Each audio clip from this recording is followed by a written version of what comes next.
안녕하십니까. 10월 12일 토요일 말씀 묵상 함께 시작하겠습니다. 오늘도 말씀으로 하루를 시작하시는 귀한 성도님들이 주님의 은혜 가운데 거하시고 그 기쁨 가운데 하루를 보내실 수 있기를 기도합니다. 오늘 본문은 출애굽기 15장 1절에서부터 12절까지 말씀입니다. 날마다 솟는 샘물에 의하면 10절까지로 나뉘어져 있습니다만은 제가 볼 때에는 내용상 12절까지 다루는 것이 더 좋을 것 같다 하는 생각이 듭니다. 그럼 먼저 말씀을 보시고 묵상을 이어나가도록 하겠습니다. 말씀 보시겠습니다.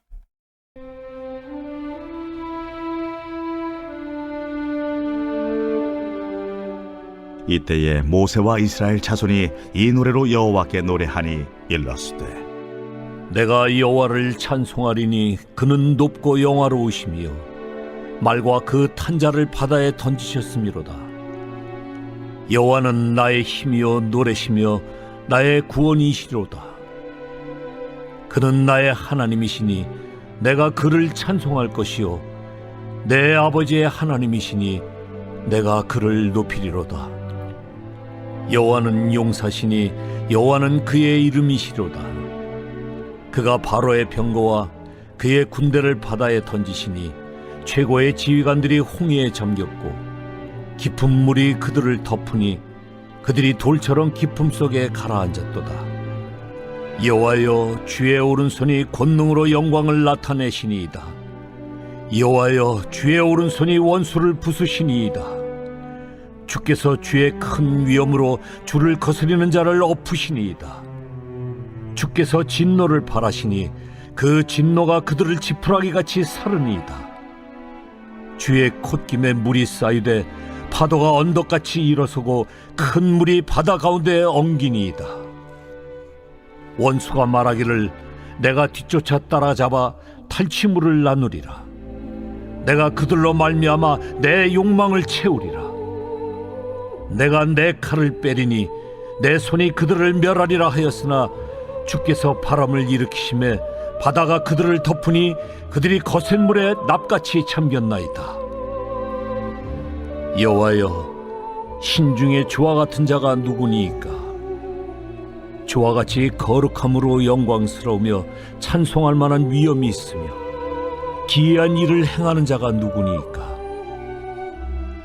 주께서 오른손을 드신즉 땅이 그들을 삼켰나이다. 출애굽기 15장은 성경에서 처음으로 나오는 찬송시라고 할 수 있습니다. 그리고 이 출애굽기의 굉장히 중요한 단락을 나누는 기능을 하죠. 이 이전에는 애굽에서 있었던 이야기가 나오고 이후에는 광야에서 있었던 이야기가 나옵니다. 이 노래를 통해서 그 이전과 그 이후가 완벽하게 나뉘는 거죠. 근데 1절부터 21절까지를 보시면 두 개의 노래가 나오거든요. 하나는 긴 1절부터 18절까지의 노래가 있고, 그리고는 이후에는 미리암의 짧은 노래가 이어지는데, 이 1절부터 18절까지의 내용을 가만 살펴보면 1절부터 12절 제가 잡은 이 내용이 과거 애굽과 홍해에서 있었던 일에 기반한 것이고 13절부터 18절까지의 내용은 이후에 이스라엘이 가나안 땅으로 진격해 갈 때 그 주변 나라들이 두려워 떨 것이라는 노래를 하고 있는 거거든요. 그렇기 때문에 내용적으로 볼 때에는 12절까지 묵상하는 것이 더 좋을 것 같습니다. 오늘 본문 보시면요. 모세와 이스라엘 자손이 이 노래로 여호와께 노래하였다라고 선포하면서 노래를 불러주는데 내가 여호와를 찬송하리니 그는 높고 영화로우시다. 이건 찬송을 하는 내용이죠. 높고 영화로우신 하나님을 찬양하겠다라고 이야기를 하면서 그 이유가 무엇이냐? 말과 그 탄자를 바다에 던지셨음이로다. 애굽의 병거와 기병들을 홍해 바다에 던져버리셨다라고 노래하고 있습니다. 제가 어제 본문에서 말씀을 드렸습니다마는 하나님께서 홍해를 가르신 주 목적이 무엇이었느냐? 이스라엘을 탈출시키는 것도 목적이 아니라고 할 수는 없지만 하나님께서 홍해를 가르는 이적을 일으키신 이유는 단순히 이스라엘을 애굽에서 끄집어내기 위함이 아니고 애굽의 군대들을 멸하시려고 그렇게 하신 거죠. 그러니까 이스라엘은 그 애굽 군대를 이끌어들이는 미끼, 유인책이었던 것입니다. 그 사실이 이 노래에 명확하게 나오잖아요. 하나님을 찬송하고 있는데 왜 찬송하느냐? 애굽의 병거들을, 애굽의 기병들을 다 홍해 바다에 수장시켜 버리셨다는 사실을 찬양하고 있습니다. 여호와는 나의 힘, 나의 노래, 나의 구원. 그는 나의 하나님이시니 내가 그를 찬송할 것이다. 그리고 내 아버지의 하나님, 조상의 하나님이라고 노래를 하는데 이것은 영원하신 하나님이죠. 그러니까 여호와 하나님은 잠깐 우리하고 함께 계시다가 떠나실 분이 아니라 옛날부터 우리와 함께 하셨고 우리 조상과 함께 하셨던 영원하신 하나님이시다.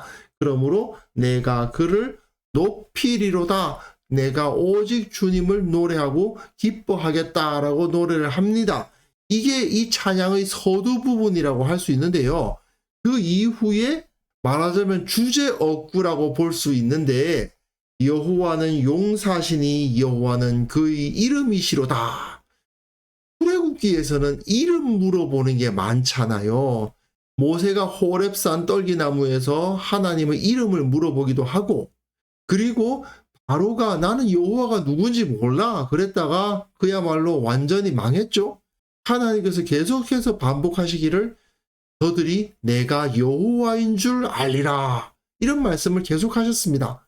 여호와는 그의 이름이시다라는 선포 가운데 여호와는 용사시다라는 선포가 주어지고 있어요. 히브리어로 보면요. 여호와 이시 밀하바입니다. 이 여호와를 야훼라고 읽을 수도 있을 것 같고 유대인들은 아도나이라고 읽죠. 어쨌든 아도나이 이시 밀하바, 야훼 이시 밀하바 이렇게 읽을 수 있는데 여호와 이레 이런 것처럼 하나님의 이름처럼 제시되고 있는 겁니다. 용사 여호와, 공급자 여호와, 치료자 여호와 이런 이름들이 제시가 될 건데 이후에서도 하나님께서 홍해 사건 이후에 자신을 드러내 보이신 이름은 여호와는 용사시다라는 것이에요.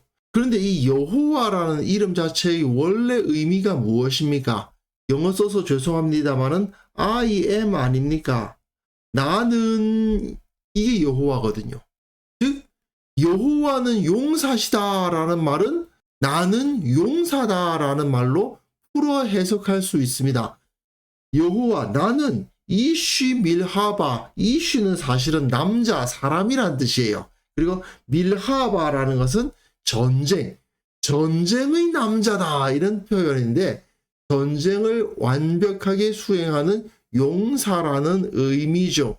하나님께서는 그 어떠한 적도 이겨내실 수 있는 강력한 군대의 장관이시고 왕이시다 이겁니다.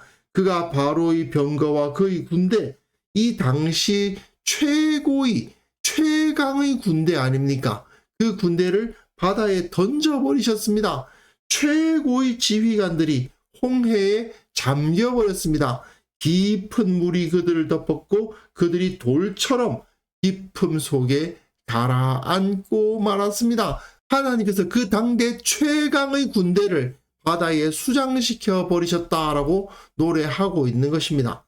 이건 하나님께서 그 힘이 엄청나게 강하실 뿐 아니라 또한 전쟁의 작전을 짜는 그 책략을 짜는 지혜까지도 탁월하시다는 것을 보여주는 것이죠.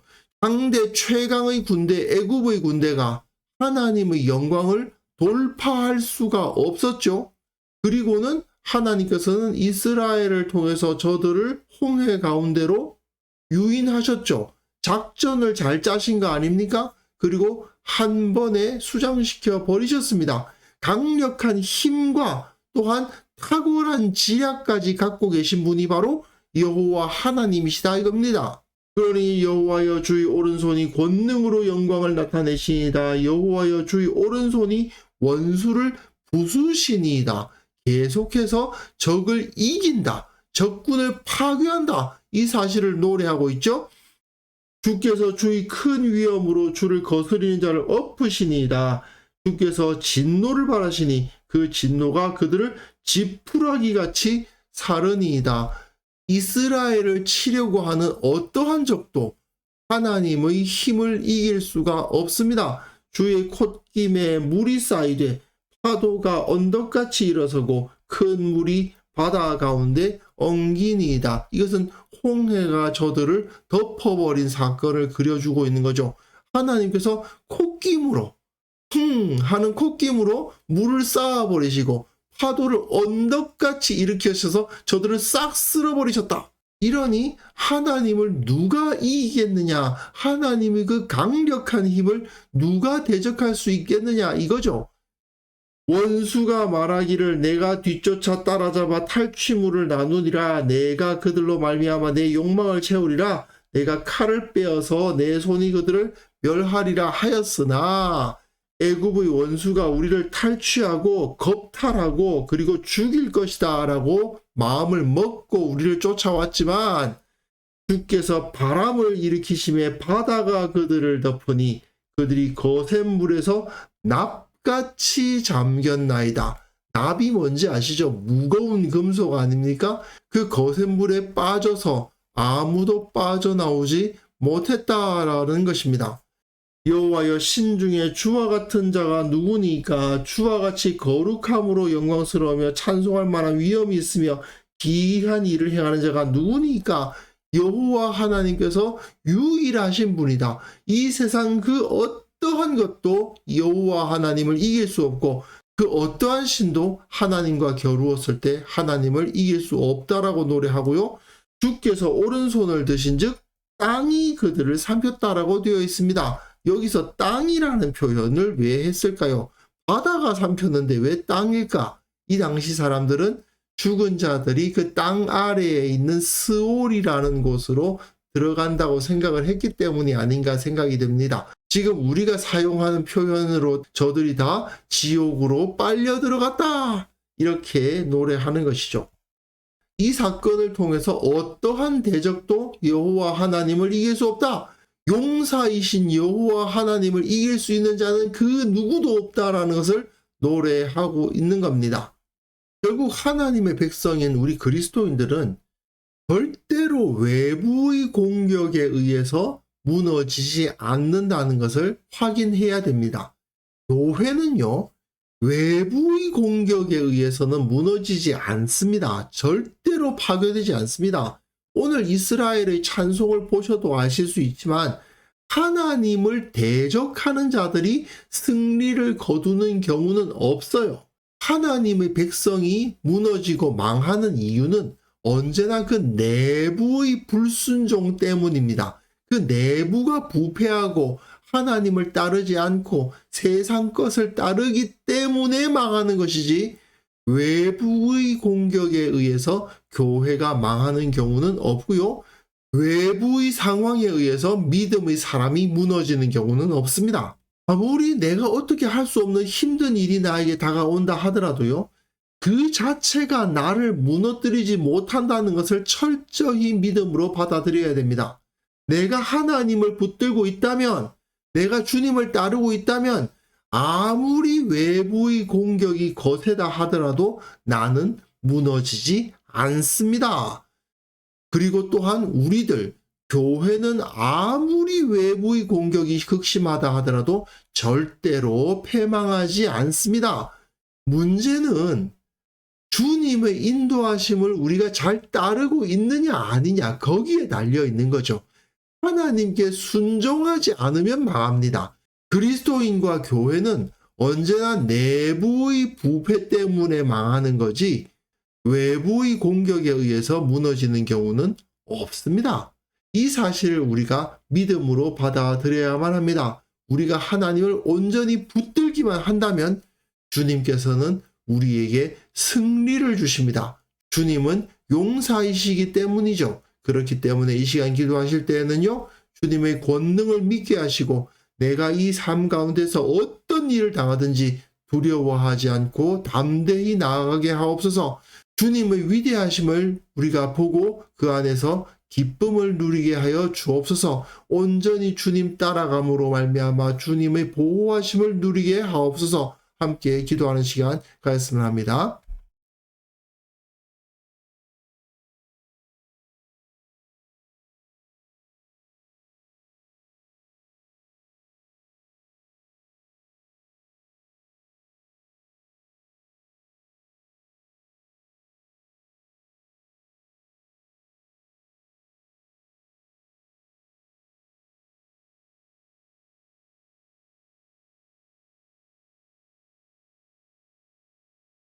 하나님 아버지, 주님의 권능을 믿는 자가 되게 하여 주옵소서. 세상에서 내가 어떠한 일을 당한다 하더라도 내가 주님만을 붙들고 있다면 결코 무너지지 않는다는 그 믿음으로 살아가게 하여 주옵소서. 주님께서 위대하시기 때문에, 나를 지켜주시기 때문에 나는 승리한다는 그 믿음으로 매일의 삶을 살아갈 수 있도록 도와주시고, 그 안에서 기쁨과 평안과 안식을 누리는 자가 될 수 있도록 도와주옵소서. 우리 교회 모든 성도들이 이 기쁨 안에서, 이 안식 안에서 살아갈 수 있도록 주께서 저들을 보호하여 주시고 함께하여 주옵소서. 주님, 내일 우리가 주님 앞에 나아가 예배합니다.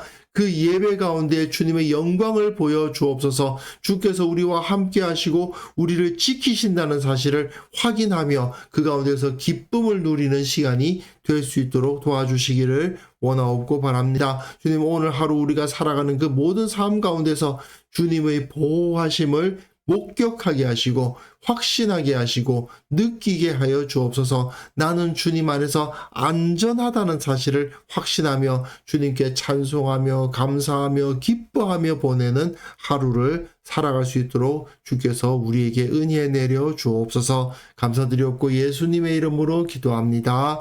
아멘.